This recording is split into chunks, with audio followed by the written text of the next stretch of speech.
আজকে যারা ক্ষমতায় আছে, আমরা যদি বিএনপি কথা বলি, সে জায়গায় তারা আমাদের কাছে মনে হচ্ছে তারা জুলাই বিপ্লবকে সঠিকভাবে ধারণ করছে না। বিপ্লবের কঠিন সময়গুলোতে 18 জুলাই যখন ইন্টারনেট চলে যায়, ওই সময় থেকে 1 আগস্ট পর্যন্ত যখন প্রথম সারির সমন্বয়করা অনুপস্থিত ছিল, পরবর্তীতে তাদেরকে ডিবি কার্যালয়ে নিয়ে যাওয়া হয়।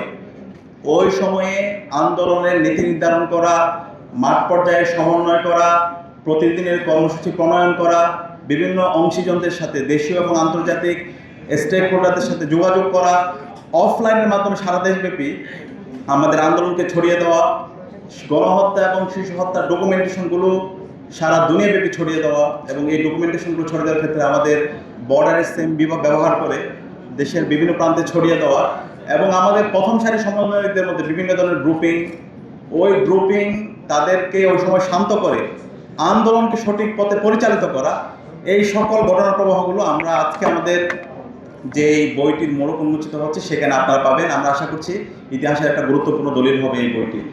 এবং এই বিপ্লব নিয়ে আমরা আশা করেছিলাম বাংলাদেশের যারা বিপ্লবের ফসলভোগী আছে, সুবিধাভোগী আছে, তারা এই বিপ্লবকে ধারণ করে এই বিপ্লব জুলাই বিপ্লবের উপর তারা কাজ করবে।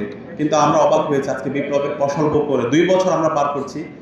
বাংলাদেশ জামাত ইসলামী এবং জামাত ইসলামীর আমি ডক্টর শফিকুর রহমান এবং তার নেতৃত্বে জামাত ইসলামী এবং ইসলামী ছাত্র শিবিরের জনশক্তি এবং দায়িত্বশীলরা শহীদদেরকে নিয়ে যে পরিমাণ কাজ করেছে, অন্যান্য রাজনৈতিক দলের বিশেষ করে জীবন অবাক না করলে কে করবে? 28% মিল্ক ফ্যাটের অবাক করার সাথে ফ্রেশ মিল্ক পাউডার। জীবন অবাক করুক প্রতিদিন। আজকে যারা ক্ষমতায় আছে, আমরা যদি বিএনপি কথা বলি, সে জায়গায় তারা আমাদের কাছে মনে হচ্ছে তারা জুলাই বিপ্লবকে সঠিকভাবে ধারণ করছে না।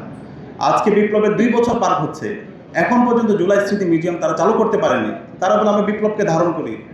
তাহলে বিপ্লবকে যদি ধারণ করে, তাহলে জুলাই স্মৃতি মিউজিয়াম প্রস্তুত অবস্থায় থাকার পর কেন আপনারা চালু করতে পারছেন না? এবং আমরা একই সাথে দেখতে পাচ্ছি এই শহীদ পরিবারগুলো আস্তে আস্তে বিচারের জন্য ঘুরছে, কিন্তু বিচারের নামে আমরা দেখতে পাচ্ছি যারা খুনি তাদের কাছে বিভিন্ন জায়গায় দায়মুক্তি দেওয়া হচ্ছে, এবং তাদেরকে সচিবালয় থেকে শুরু করে বিভিন্ন শিক্ষা প্রতিষ্ঠানে, বিভিন্ন দপ্তরে অধিদপ্তরে তাদেরকে পুনর্বাসন করা হচ্ছে। আজকে বাংলাদেশ জামাত ইসলামী যে কাজটা করছে সেটা রাষ্ট্রের দায়িত্ব। রাষ্ট্র ব্যর্থ হয়েছে। বাংলাদেশ জামাত ইসলামীর আমি ডাক্তার শফিকুর রহমান নেতৃত্বে সর্বপর্যায়ের নেতৃবৃন্দ সে কাজ করেছে। আমি আজকে সেলুট জানাই বাংলাদেশ জামাত ইসলামী ডাক্তার শফিকুর রহমানকে।